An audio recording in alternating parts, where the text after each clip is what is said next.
It's not even breaking. Yes! I'm free! I'm free! Welcome, my sasas. This is my very first review, and I'll be reviewing The Last Remnant.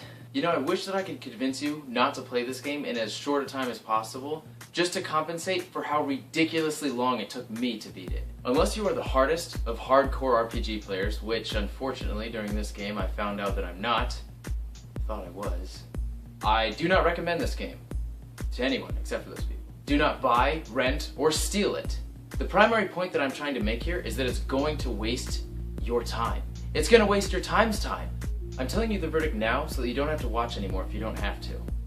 Because I'm going to be ranting. Hopefully I can convince you that your time is worth more than anything you can get out of this game. You may actually lose more than just your time. Some boss battles are unforgivingly hard. As in I can't forgive them. Broken. Broken. Broken. Can't use it. Also broken. Broken as well. Individual fights last a hell of a long time, and they encourage fighting a hell of a lot of enemies at once. It doesn't help that the texture pops and it gets very frame ratey during every single move in that game. Although I will say that it's not installed on my hard drive, and I'm playing the Xbox version. Also, there are QuickTime events that you can do during battle, which doesn't make a lot of sense because you have to pay attention to 7 different things at the same time. And why are there area of effect attacks when I have literally no mobility option? So all of my people gather around one super boss that then area of effect attacks me over and over and over again, killing all of my people. I played expecting the characters to be fleshed out more and more, but one was, I guess, or two, a little bit. Definitely not the main character. He was never fleshed out. Kind of odd. The game's fighting system is way too long.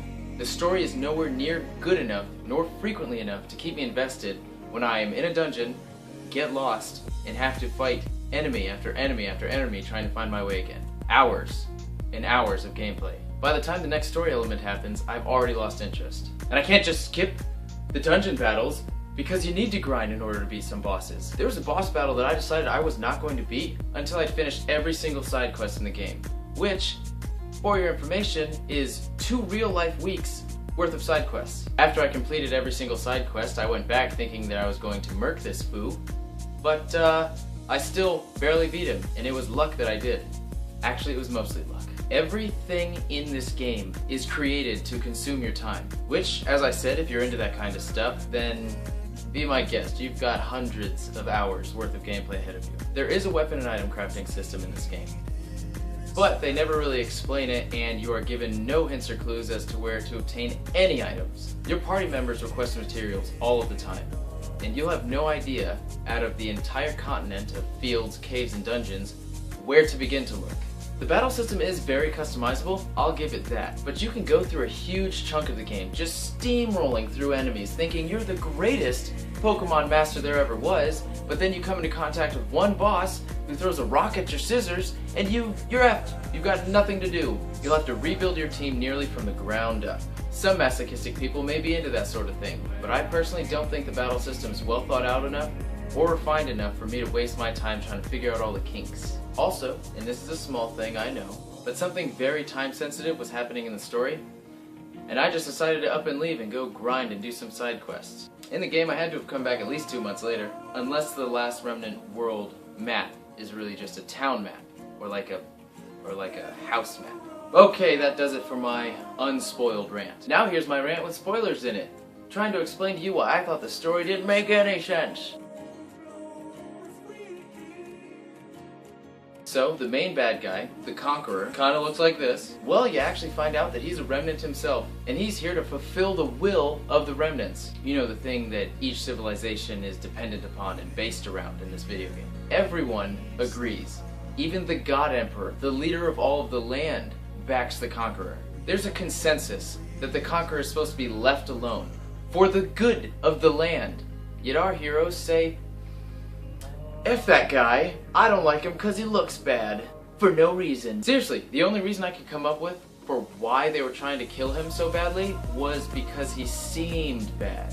They even ask him right before the last fight what he's planning. Also, they never explain really what the remnants are. I cannot tell you specifically. They're said to protect the cities that they're in, but I don't understand, or it never was explained to me how they do that. I know they're bound to the leaders of the civilization, and I know that David, a guy in my party, uses a remnant as a weapon, but he is the only example I can think of in that game where remnant's actually being used. The other ones are just giant things that are always stationary in main cities. Please, if I'm wrong, let me know. If there was some piece of very obvious lore that I happened to miss out on while talking to everyone that I could in that game, let me know. So in the very end, the remnants were destroyed. Somehow. Again, I don't know how. Rush, the main character, punched the Conqueror? That's what happened. But Rush was a remnant. Somehow as well. I mean, obviously.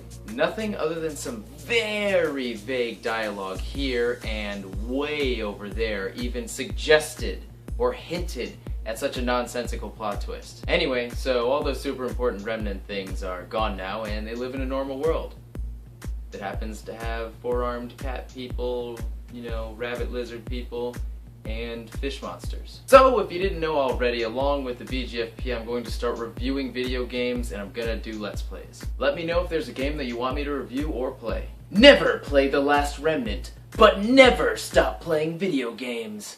I was pretty excited for The Last Remnant that when GameStop didn't provide me with the case for it, I drew my own. I didn't get very far, but I drew my own.